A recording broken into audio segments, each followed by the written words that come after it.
Mm.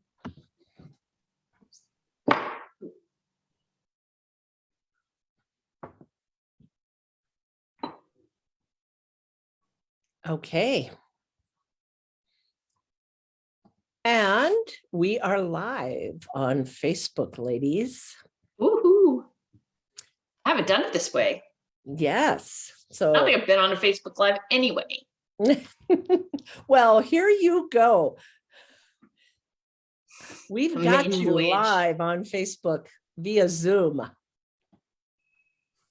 Excellent. All right. And we're waiting for a few people to show up. It takes a little while for them to send out the notice there. It just came out. We're live. Yeah.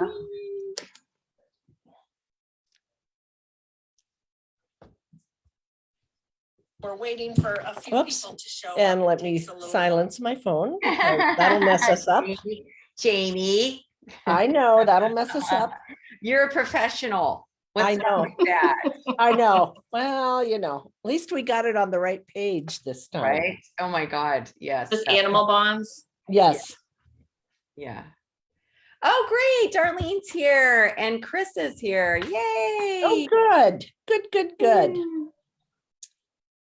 All right. Well, let's get started. Yes, let's get started. So welcome, everyone. We have a special guest, and I'm going to let Leah introduce our guest because she's got a great story, and we'll just start off there.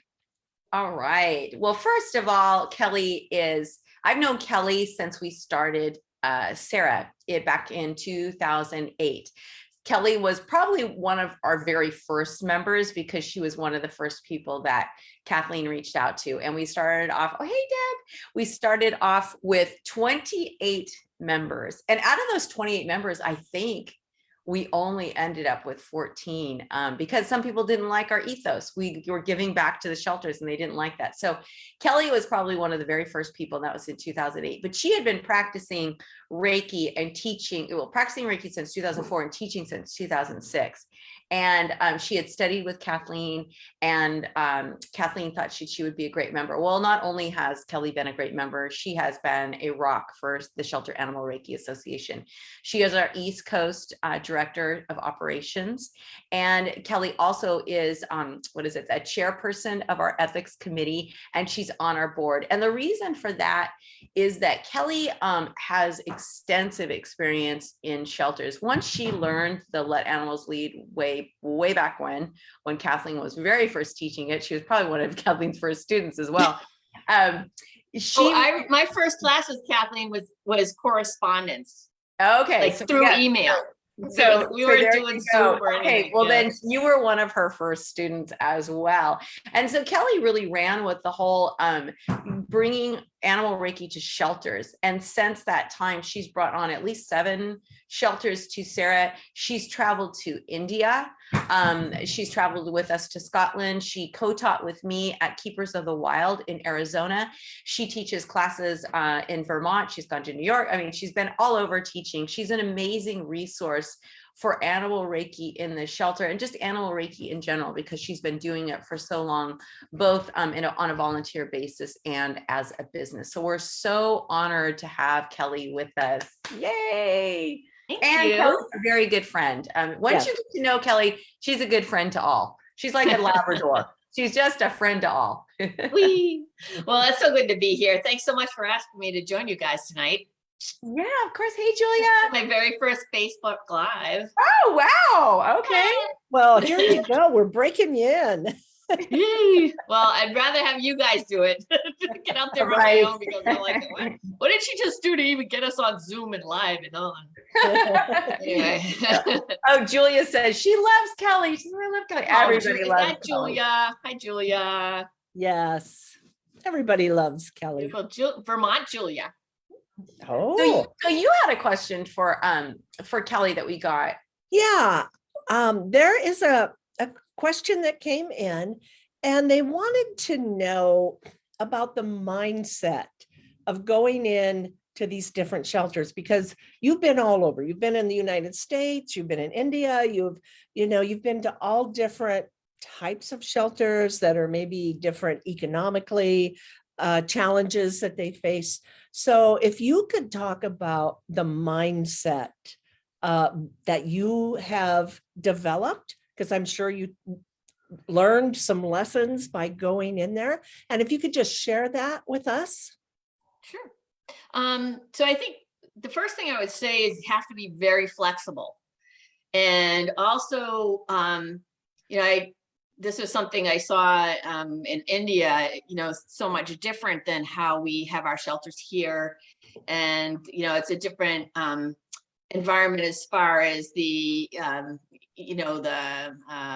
sanitation and all that kind of thing. So, I was saying earlier, like you can go into a shelter here and every doorway has, a Purell thing, and there's all kinds of hand stuff around. And this is pre-COVID. So, the focus on constantly keeping the germs down is so important, but that is not, sometimes that falls to the wayside to some of these other places, shelters and sanctuaries in places like India, where they're focused just strictly on, making sure everybody's as healthy as can be, but they don't have the kind of money that we have for that kind of luxury. Actually, that's a luxury, having, a little thing on the wall that just squirts out hand, sanitizer.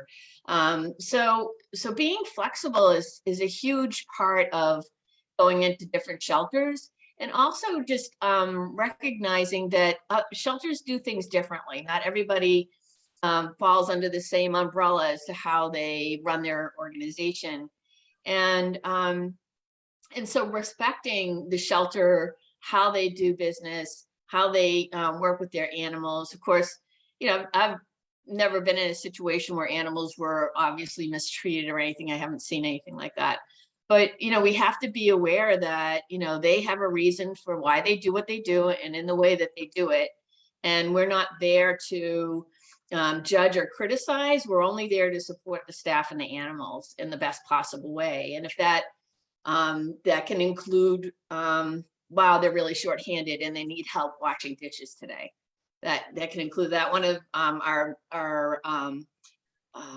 members, our Sarah members, Judy Holmes, she goes in to our local shelter up here and brings candy. She always brings chocolate for the staff, and she helps with the dishes. She helps wash out the dog bowls and the cat bowls, and so when we can do that kind of thing, that takes some of the burden off of the staff.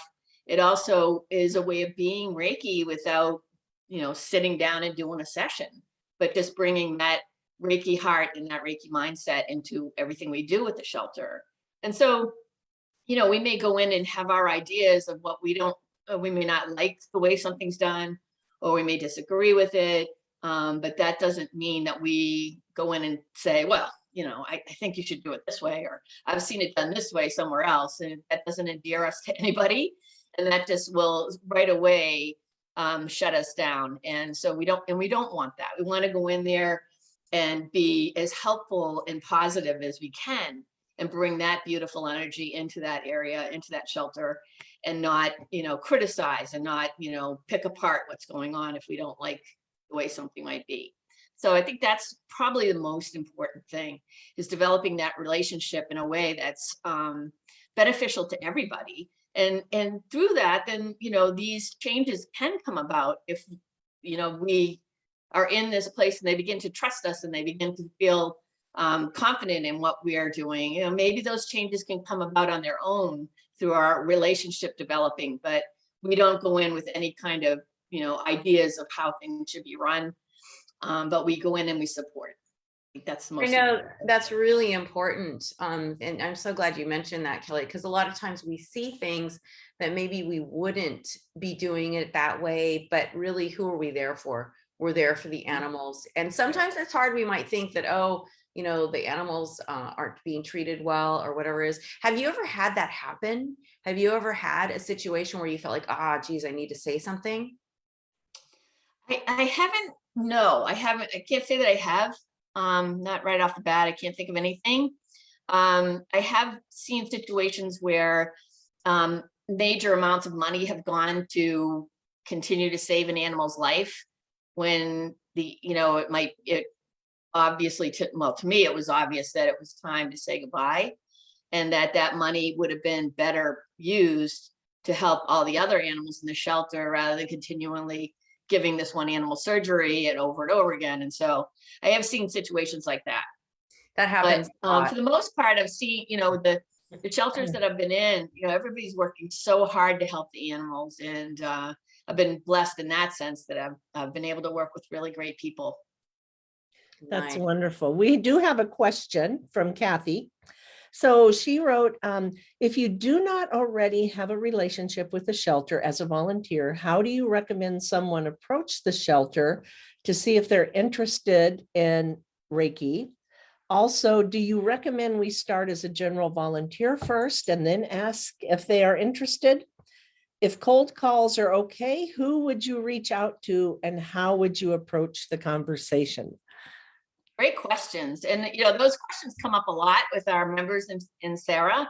And, it's funny because I actually I just struck it lucky. I made an appointment and I went in and talked to, she was actually the director. She was the assistant director filling in for the director who was on maternity leave. And so she said I could come in and talk to her. And I just went in and talked to her about what I was offering, what Reiki was about, and she hadn't ever experienced it. So she was sitting in the chair and I said, well, is it okay if I just do a little hands-on chair treatment with you? And she said, yeah, sure. She was very open. So as I was doing the chair treatment, she looked down and her dog was just crashed. And, she's like, he's never like this with strangers. He never gets like this. And I was like, well, that's why I'm here, is that to be able to help the animals. And right off the bat, she was like, sure, come on in.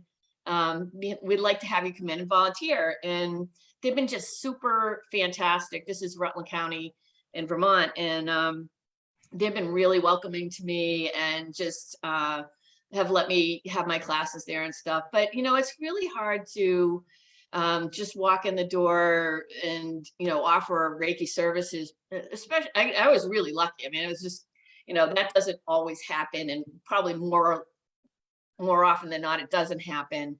But when we come in as like a volunteer, volunteer to socialize with the cats or walk the dogs, that's a different way that we can get in there to get to know us. We have to be diligent about showing up. If we say we're going to be there, we show up. And I think that's a huge part of it. You can't just be like, maybe I'll go in next week or go in periodically here and there, but trying to stay on a regular schedule so they depend on us. They know when we're coming. I always treated it as a job. Like if I wasn't going to come in, I would let somebody know. Now I go in on Sundays. There's nobody to tell. Unless I definitely know I'm not going to be there. They're pretty flexible with me at this point, but yes, that's what I would start with is, can I come in and walk the dogs, and can I socialize the cats? And we all know that Reiki flows when we do those things anyways. But then once you get to know the staff and talk a little bit about what you do and how you'd like to have an opportunity to practice your Reiki skills with the animals there, then you might have a better chance of a yes right away. So, but even not getting discouraged if they don't initially say, sure, come on in, just taking the time to get to know people, talk a little bit about what you do, offer distance sessions to the staff, that sort of thing. Yeah, and also you can approach it too that way. Like, is there a staff appreciation day? If there's a staff appreciation day, I'd love to come in and do chair Reiki for the staff to help relieve their stress and, have some animals. Let's do it in the cat room. Let's see what happens, So I think that's, just being patient too. They're under a lot of pressure and it's very stressful. And however, some shelters do have orientation programs you have to go through and everything. So it's a way to meet everybody in that way. I didn't have to do that, luckily. So it's just sort of like, sure, come on in. And I was like, yay, here I come. Well, I think that's a really good, like to volunteer first, because on the application, you can put that you do Reiki. That's what I did. And then after I was volunteering at the Humane Society Silicon Valley, I made an appointment with the director and I took Kathleen's books in. And I said, this is what I do. And then I was volunteering in the hospital, just like cleaning up. And then they were like, oh, yeah, you could do Reiki after your shift in the cat room, like the recovery room. And then after a while, they were like, well, can you do Reiki with this cat? Can you do Reiki with that cat? So, I think volunteering in the vet hospital is a good place to start too, if you really want to get in there. But yeah, definitely volunteering is key. I mean, we always Yeah. And Julia mentioned that she has been wanting to contact the Humane Society in her area, but is nervous and she needs to gain confidence. So what advice do you have for people who maybe don't feel confident? How do they get that confidence? Do they just bite the bullet and do it? What would you recommend? Well, it's good to have a mentor. It's also good to have, if you have a connection at the shelter. I know where Julia may want to go, and I do have many connections. We're lucky that Vermont's very small, so I know somebody at almost every shelter now, and so if it's the one in Middlebury, Julia, that there's a really great group of ladies up there doing Reiki, and I can connect you with them. But it's networking, a lot of networking. And it's not, when I used to run a hospital program, a human hospital program, and we always had people pair up when they came into the program as volunteers with somebody who had more experience. And then that way, because it's nerve-wracking and scary, and it can be that way with shelters too. As much as we love animals, we come in and we don't want to do anything wrong. We don't want to, mess anything up, because we want to make sure we can keep coming back and, want to make a good impression and all that. And so there's all that pressure. So having somebody that can walk you through it and go in with them is really helpful. So I'm happy to connect you, Julia. She said it was the in South Burlington. So if you know Oh, anybody there, Kelly. Probably. Probably. Yeah, Julia, just connect with me and we'll figure it out.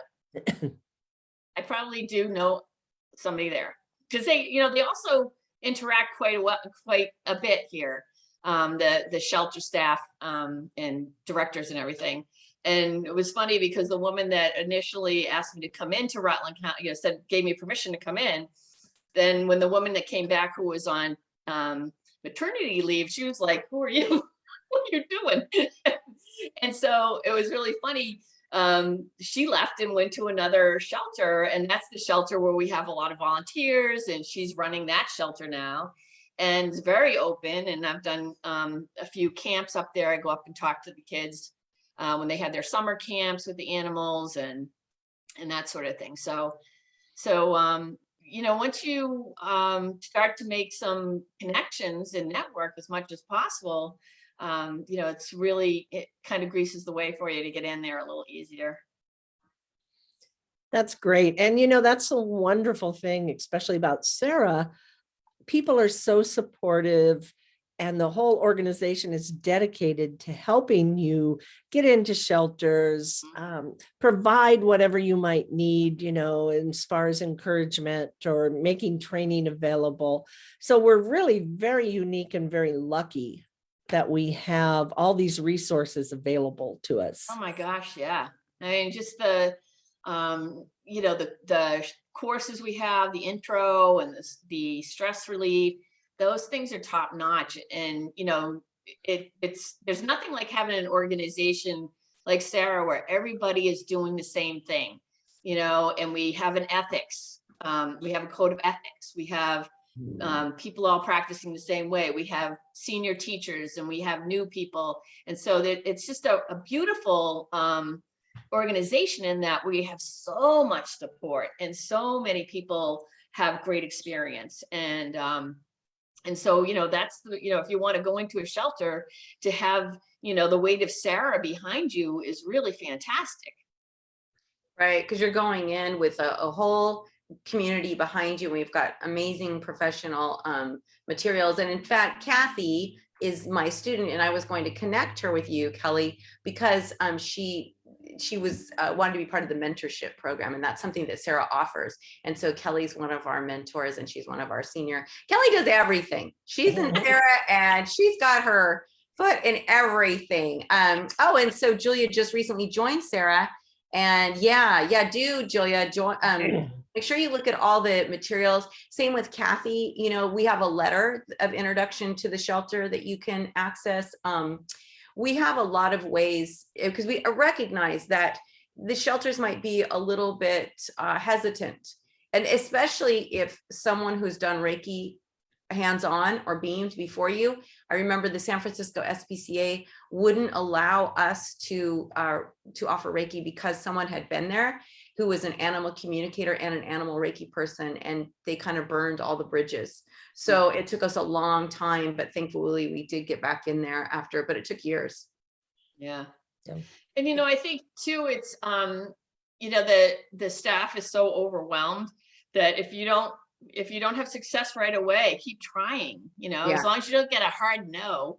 And, you know, a lot of times it's just that there's so much they're juggling, and their staff are short staffed, and this staff there's a lot of turnover, that eventually, you know, they eventually will get to the point where like, oh, right, we had somebody that was, you know, interested in doing this or that. And I think that's why it's helpful to be open to trying other types of volunteering, just so that they can get to know you. That's a really good point. Yeah. Because they, you know, when you first go in and you offer to do Reiki, and maybe they don't understand what that is, and they don't know who you are, they've had a bad experience with it. It's about trust too. They have to trust you to come in and work with the animals. So you're building trust with that shelter just by volunteering. Yeah. And I mean, you know, talking to the volunteer coordinator, and even, you know, saying, you know, I'd like to do, you know, chair Reiki for the volunteers, or chair Reiki for the staff, you know, just finding even other ways to approach that don't include the animals, that might make them a little more comfortable for the, you know, at first, as they get to know you. I think that might help too. That's a good point. Absolutely. Gotta be creative. You're right. You do. You have to think outside of the box on this one, Exactly. because it's not just an easy come on in usually. And, you know, they love fundraisers. So, you know, if you feel comfortable, you could do a fundraiser on Zoom, you know, like a meditation with animals. I just did one for a local sanctuary, and it was meditate with animals. And the gal from the sanctuary, Missy, was on Zoom with me, and she was in the barn. And so she had herself set up in there, and then everybody could see the animals, and we meditated and talked a little bit about the effects of meditation and, you know, peaceful and calm energy around animals, and how helpful that is to them. So it could be something simple like that, and a little fundraiser, and they love that. So then they're going to remember you if you can, if you can do something like that, right? Absolutely. And you don't even have to go in there. So, you know, you start creating a relationship right away. Right. I love that. Yeah, that's great. And one of the things I love that they're doing now, and I want to do this with Reiki or meditation, is all over the place that they're doing these kitten yogas, you know, kitten yoga with kittens. And there's a yoga teacher here in the area who, you know, they have it's at some workout center where she teaches, and they have the whole room, and then they bring the kittens in from the shelter, and they do, I don't know, kitten noses and yoga poses, I think it's called. It's wicked cute. And so then the kittens just roam around and everything. So like if you teach yoga, that's something you could offer. That's becoming really popular, just like the yoga with goats thing. Mhm. Yeah. You know, so again, thinking out of the box. Yeah. Absolutely. Absolutely. That's great. And so you have done some traveling. You kind of hinted at that earlier. We'd love to hear, because I know that when you went to India, there was a shelter, but you also did some wildlife, visited a wildlife sanctuary. And could you just fill us in on that? Had to be just a lifetime experience. Yeah, it was. And so we were really excited about going to see the elephants at Wildlife SOS. And there was like my friend Alice and I, who I went with, another Sarah, director, she and I were like, no matter what, that's going to happen. It doesn't matter what else we do. We got to get that in there.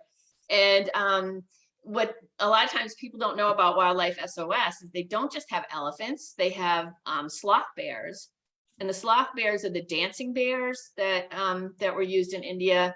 And people they would capture them when they were babies and take them, and then they would put a ring in their nose and they would make them dance. It was just horrible, but it was how people were able to afford to feed their families, basically. So one of the things that I found so beautiful and very Reiki-like with Wildlife SOS was they thought outside the box, and they discovered that they could supply the family with other tools to create a living. So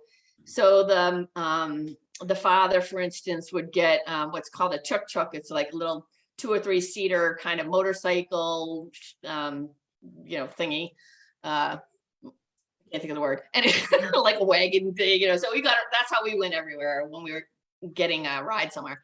And so they would give them money for that.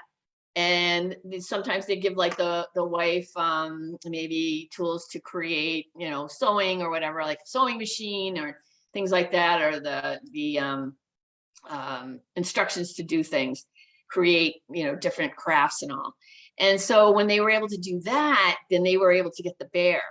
And so they would take the bear, and then those people were not allowed to ever use an animal like that again, or they would lose everything, right? So they would take the bears to the sanctuary, and those bears were living out their lives in the sanctuary, and they would, get that ring out of their nose and everything. And what was really beautiful was they would take the things that the women would make, and they would sell them in their store. So they had this really beautiful symbiotic thing going on where everybody benefited, the bears especially, and so they were, I think they told us that they single-handedly got rid of that bear, dancing bear environment. So the dancing bears are no longer, and they're not very big. They're kind of short little guys, but they're so really sweet and funny. And so we got to do some Reiki with them, and we wandered around their complex. They're in a different place than the elephants. They actually had 2 complexes. One was for the elephants and one for the dancing bears. And they had some deer there, and monkeys, and monkeys are just kind of free roaming, but it was really interesting to do Reiki with the dancing bears. And some of them, they just were still pacing because they had music all the time when they were doing the dancing bear thing. And so they would pace in they were sometimes still pacing in the little area that they had, even though they had much more room to roam. So it was really beautiful to be able to do that. And I think we have a little video actually of Allison with a couple of the volunteers. We were there, we spent the weekend there, and we stayed in the compound, and you couldn't leave the compound without an escort, because they had trouble in the past because they were taking people's livelihood, really, even though they were trying to help the people, in other ways, and they would take the elephants and stuff. So we couldn't leave without anybody going with us. So we were there, and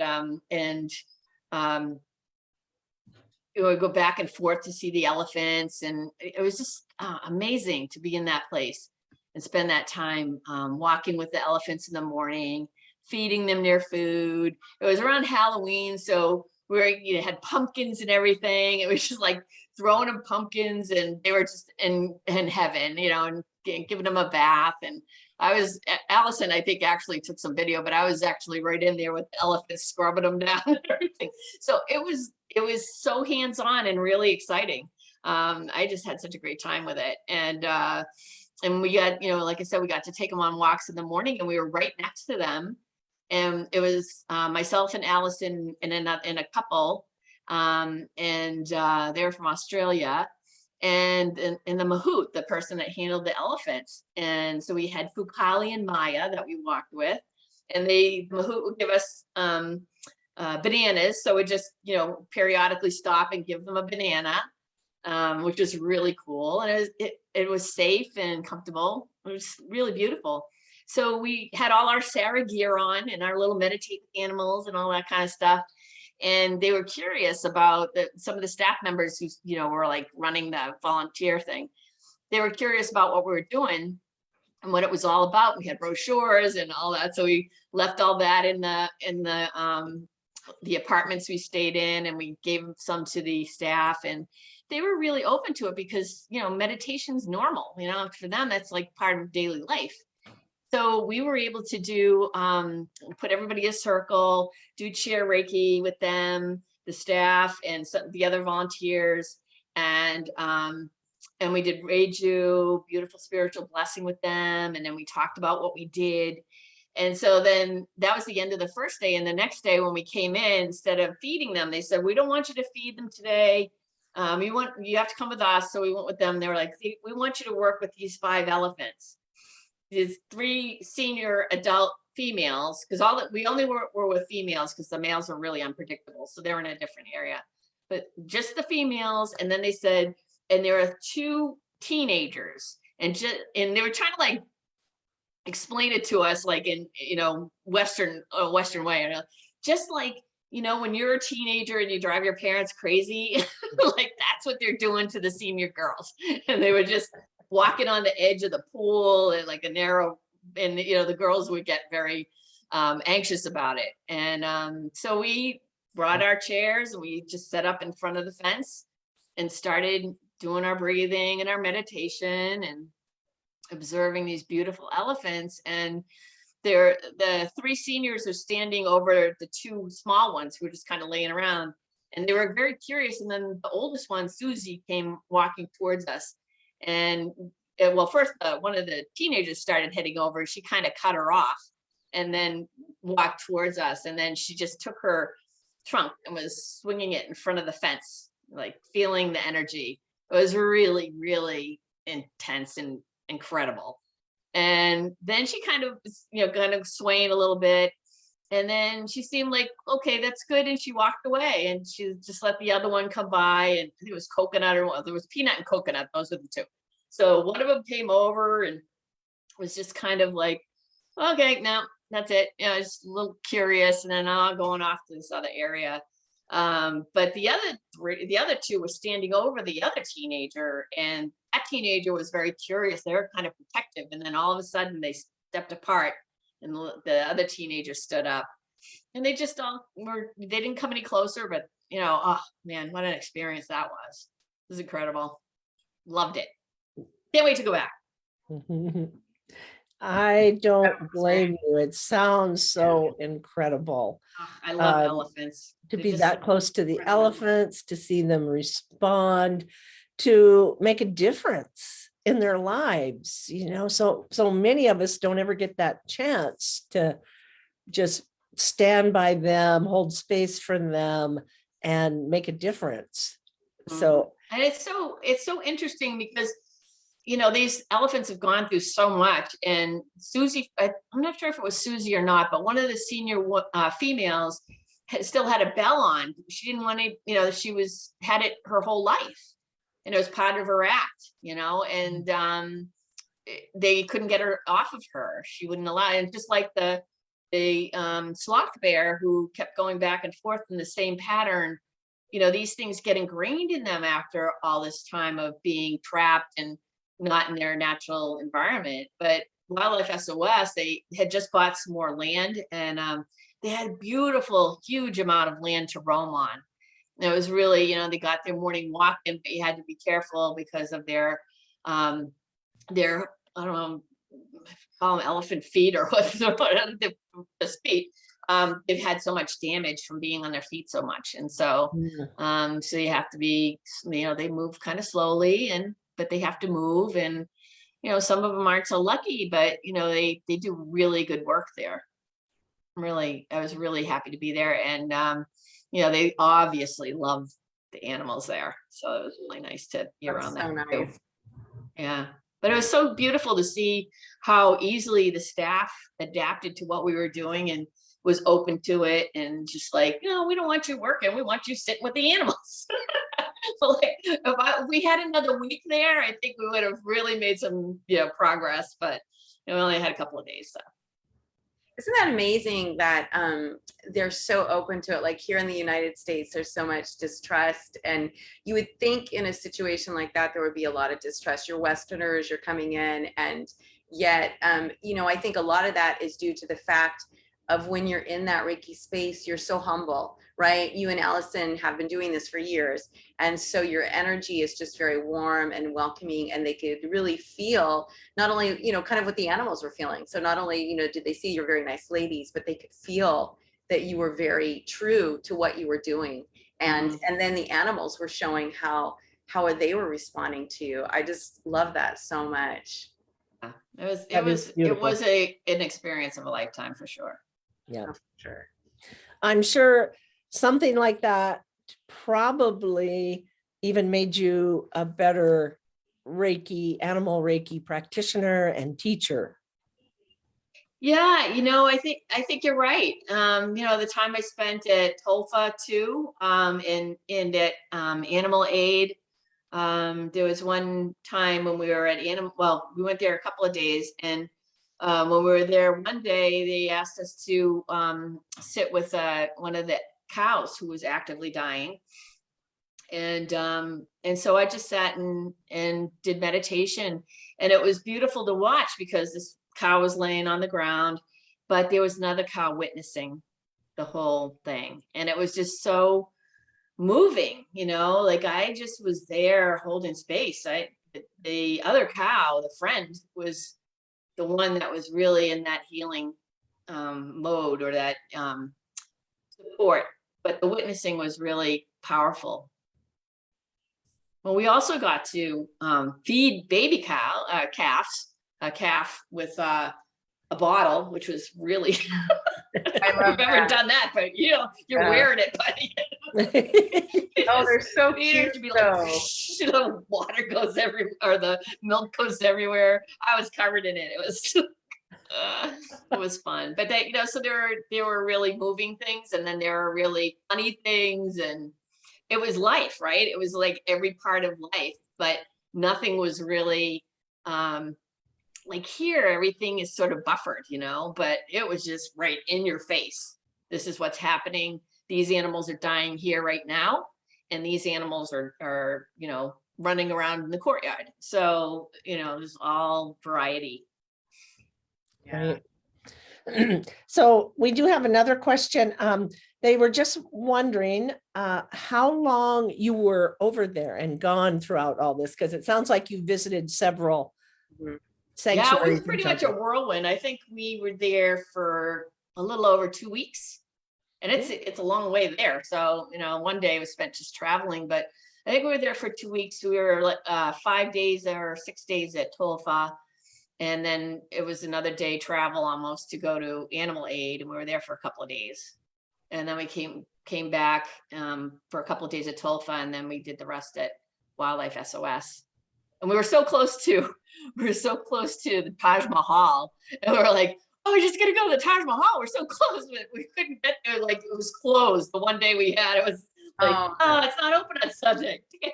But yeah, it was pretty much a whirlwind. And there's so many, it's so vibrant over there, colors and action.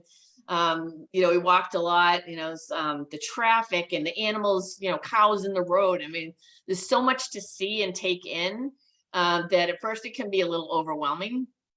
But it was fascinating too. It was just so, it was so interesting. And we're really in a really cool area that had some temples and stuff. A lot of people go there to do yoga and visit the temples. And so there are quite a few Westerners and people from Europe there. So, some are Americans and people from Europe. So it's pretty international in that area, but it was very much, it was dirt streets, dirt roads, and village and all that kind of thing. Such an incredible experience. Yeah.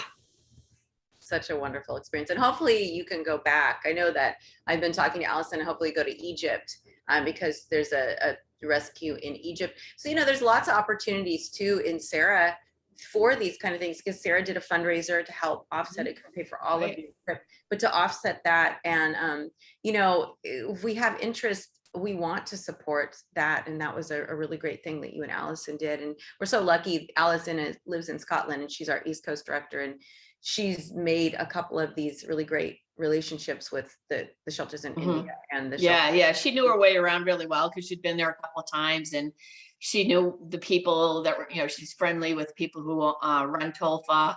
And in TOFA, the woman that runs it, Rachel Wright, she's I think a nurse practitioner or a vet nurse, and like award winning. Almost every year she wins an award for her work there. And they're tireless, that whole group. I mean, it's really amazing what they do.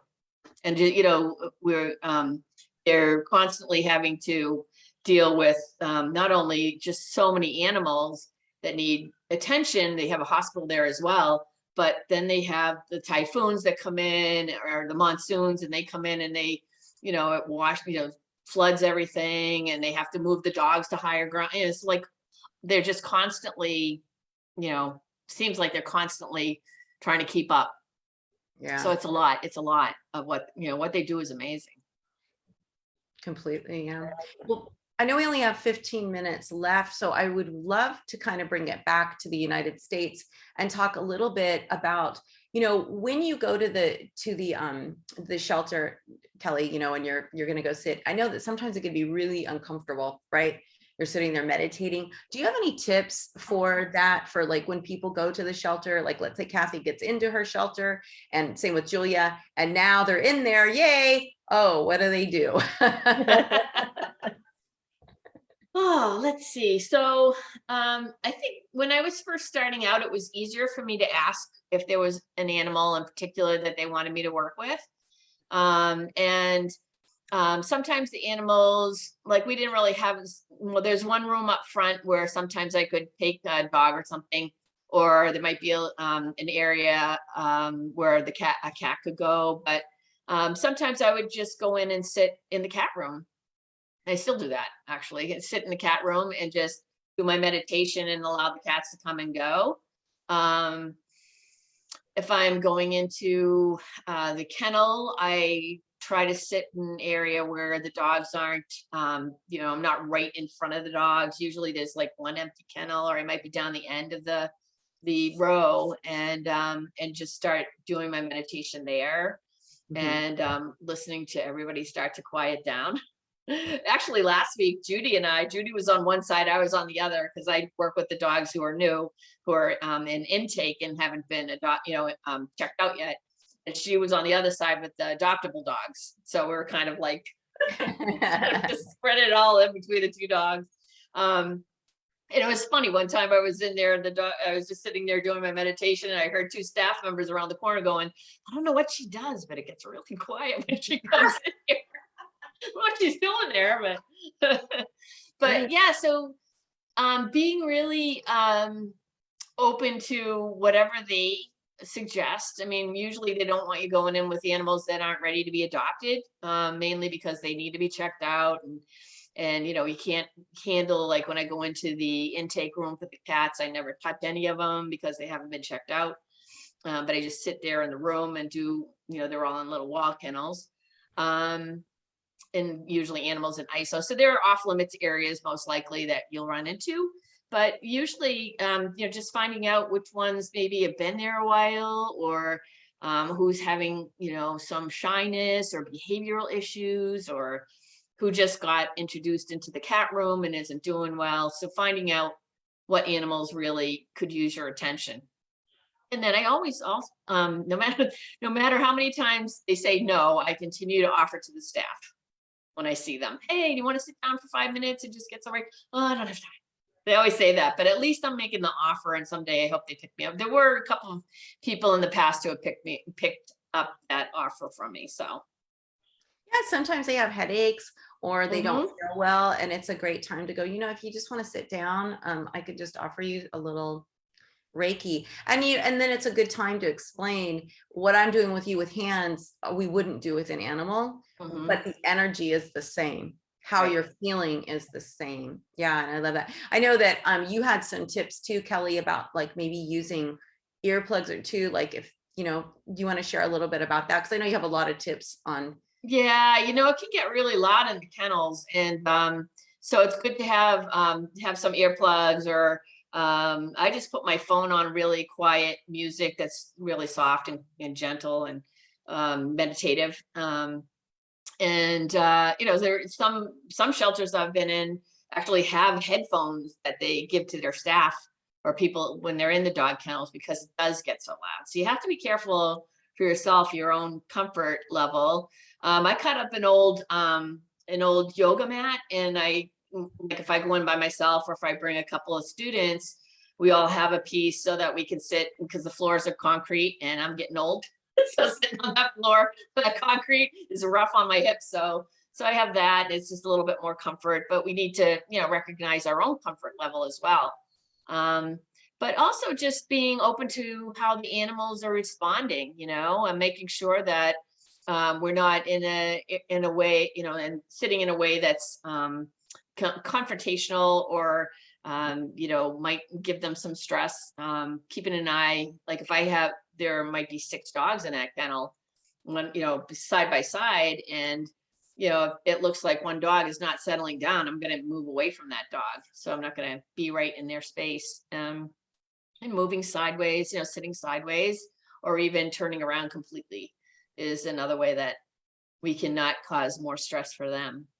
Yeah, keeping it simple, just, really being mindful of what's happening with the animals. And so, recognizing that we can't just sit with our eyes closed the whole time. We need to get a visual on what's happening.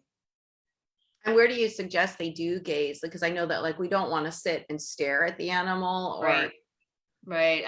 Just a little bit in front of me, or, on the ground in front of them, not, we have to occasionally take a peek and see what's happening with them. But, as a general rule, just not staring them down is, we don't want to intimidate them at all. So always taking a really open posture and giving them an opportunity to feel that, we're not there in a threatening way at all.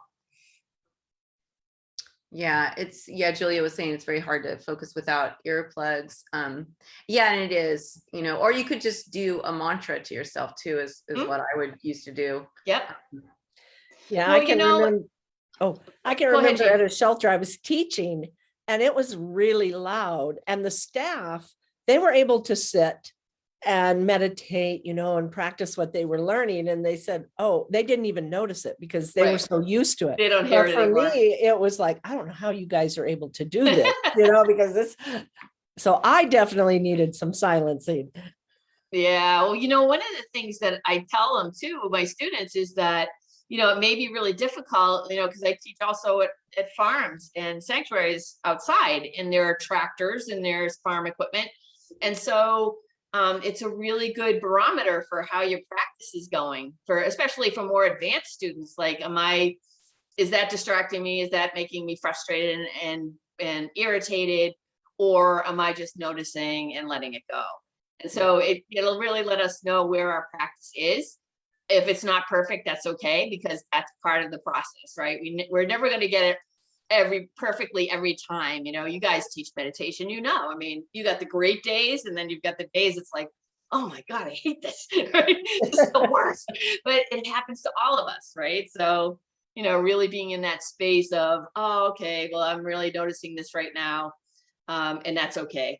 It's a farm. That's going to happen. Right. So when we work with the animals, that's, especially when you're in a shelter environment or a farm environment, that's just the nature of the beast. Yeah. Darlene wanted to know, she said, Kelly, you talk about sitting on the ground. Is that better from a Reiki standpoint, or can a folding stool be used?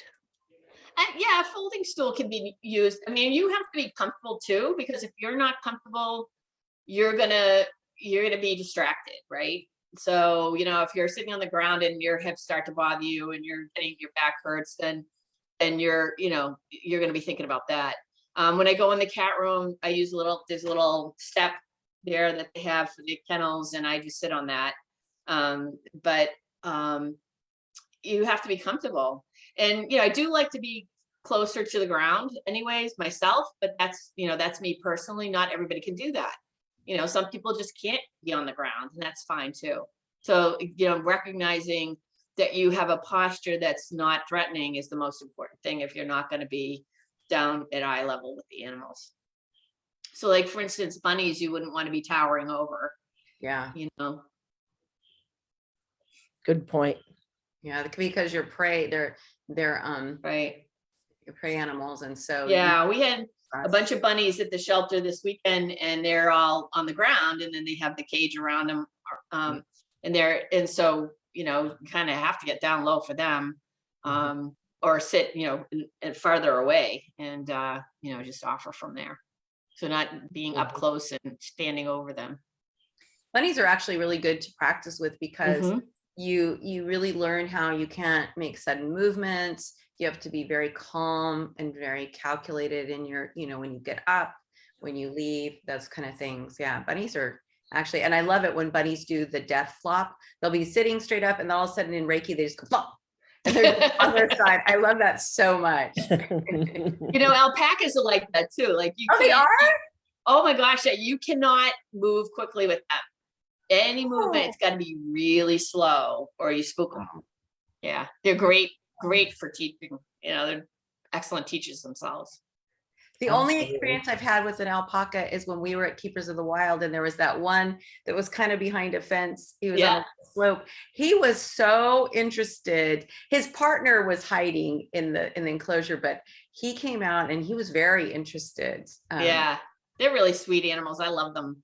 I had an alpaca farm that I used to teach at. Yeah, it was so fun. I love that. I didn't even have to do anything.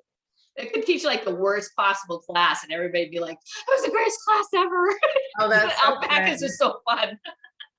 Yeah, we have a great funny photo of you with the alpaca wrapped around your body. So sweet. Here.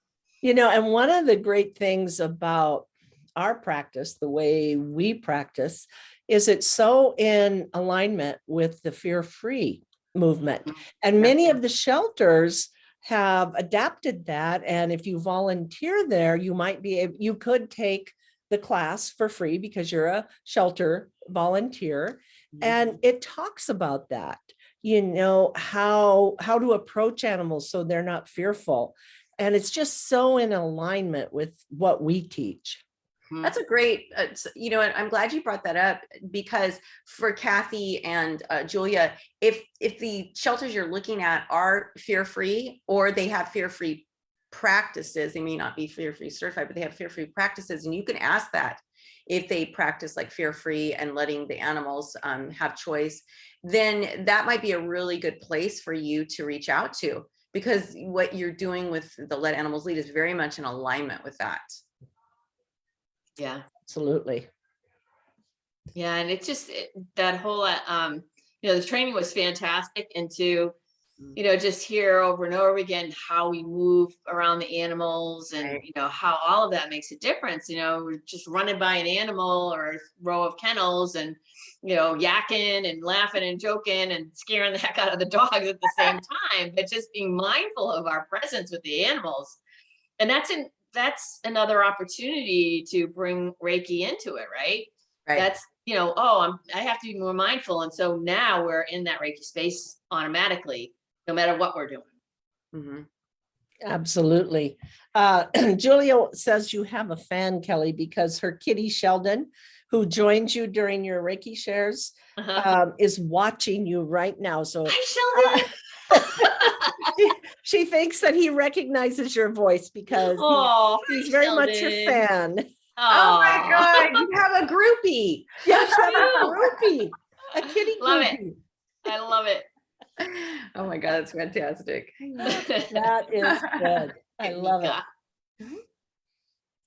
All right, so I'm just checking to see if there's any last questions. We're coming up to the top of the hour, so if anybody does have anything they'd like to ask Kelly, now's the time to get it in there.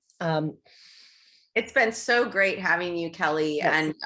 and hearing, how to go to shelters and hearing about your experiences in India. I really would love to go. It's just those darn shots. We talked about that this morning. I know, right? It's those darn shots. I don't know that they were we had to get them, but I just felt more I comfortable doing think, it. well, I would feel more comfortable too because Yeah. of the situation with the animals, especially rabies. It seems like that Mhm. would be the safest thing to do. If you're going to be around animals, you really need to get Yeah, those. because you're not really near it's not like you're near a big hospital. So they'd have to take you somewhere and you don't want to waste any time if you get bit. Right. Right. Yeah. No, absolutely. So yeah, I think that's, and then what were the other shots? You had rabies and hep. And Hep, like Hep A, B, and C, I think. Oh, okay. Well, Okay. luckily I was a hospice volunteer, so a couple of those were part of my protocol if I wanted to have them. Oh, They were free because I was a volunteer, but I couldn't get them to pay for the That probably took a while to get all those shots because you couldn't Yeah, do them all yeah, at it once. did. I actually Uh-huh. went to met with my naturopath first just to prepare my body for, immunity wise and get ready for, all the series of shots. And the woman the nurse I worked with worked for hospice, and she was an infectious disease nurse or whatever. So she had the timeline all set out too, and we just spaced them out Oh, over like a month or two. oh, wow. Okay. So it Okay. was a long, good preparation. I don't know, maybe I could get what's a titer for the Yeah. rabies and see if I still have it, but Right. Yeah. And then the one shelter, it is a partner for Sarah, correct? So if Alpha. anybody is interested in helping support that, because they really do have challenges financially, how could they do that? They could actually go right to their website or Facebook page, and there's a donate button, Tree of Life for Animals, or TOFA, and they're in Pushkar, Rajasthan, India. And then when they have pushes for donations, we can actually, because the dollar is worth so much more, we can actually really help a lot. If we send, you can go through Amazon and send, a bag of dog food or whatever, and like $10 can go a long way for them. So, but any kind of financial donation is really helpful as well. So they just have so much happening in the area that they care for, especially with all the with COVID. I think almost all the staff got COVID at one point, Yeah. and they were really short staffed, and then they had the monsoon, and so it's just one thing after another for them. But Right. that's a really good, thank you so much for mentioning Amazon and how far our money goes, because even $10 can make a huge difference to them.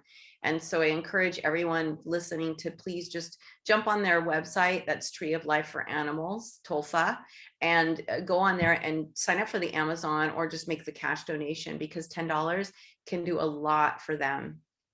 And you can follow them on Facebook and see in Instagram and see what they're doing. And they are incredibly gifted and super compassionate, and just a wonderful. The people that I met with when I was there, some obviously are still there, are just really wonderful and excellent stewards for the animals. Well, they help animals not only in their shelter, but they help animals in the community. Like when the monsoons came, they were trying to rescue all these cows, and they care about the community. It's not just a shelter like here in the United States. You might find just a shelter is going to take care of the animals in their care, but as far as like community strays or something, they're not going to worry about. Whereas at Tolfa, they worry about the entire community and the animals that live there. And they have. Do I have time for one quick thing? Oh, Yes, yeah. sure. Oh, okay. So Allison and I finally had a chance to get Rachel and Gemma, who's her assistant, got them away from everything to sit down in the garden area to have some Reiki, some hand, well, they were on the ground, so it wasn't sheer Reiki. Anyway, so I had Rachel in front of me, and there's this little dog, Chook Chook, who was out there, and he had the neurological disease. My brain is fried now. We know we don't get it here that much, but when it's untreated, what is it called? Anyway, what's that? Like parvo or no, it's serious. It's even more serious than that. But anyway, so it'll come to me. So he was out there, and another dog was out there. And so I was just, Rachel was exhausted, and I started doing some Reiki on her head and everything. And this other little dog started to come over and wanted to interact with Rachel. And Tuk Tuk just, he can't walk very well, and he's like dragging himself over and parked himself in front of Rachel so this little dog couldn't bother her anymore. It was so sweet. It was like so obvious he knew she needed that time, you know. Yeah. So so there she was, just sitting there, and he was in front of her protecting her. That's so Wow. sweet. This little disabled dog just Yeah. protects his mommy because he knows. Yeah, it Oh, was super I love sweet. that. Yeah. That's very sweet. Very sweet. Well, Kelly, it has been fabulous having you join us. And I know everybody liked it. Very informative. There are the comments. So thank you so much for coming on, sharing, Yeah. you know, your wisdom and your experiences with everyone. It was really wonderful. Thanks for asking me. It was really fun. I can't believe that went by so fast. It did. It did. Thank you. So You your are first well acknowledged. Facebook Live is in the books. Whee! Yes, In whee! the bag. Excellent. All right, everyone. So thank you. Thank you And, so much. Thank you Thanks, so much. everyone. Bye. Bye. Bye.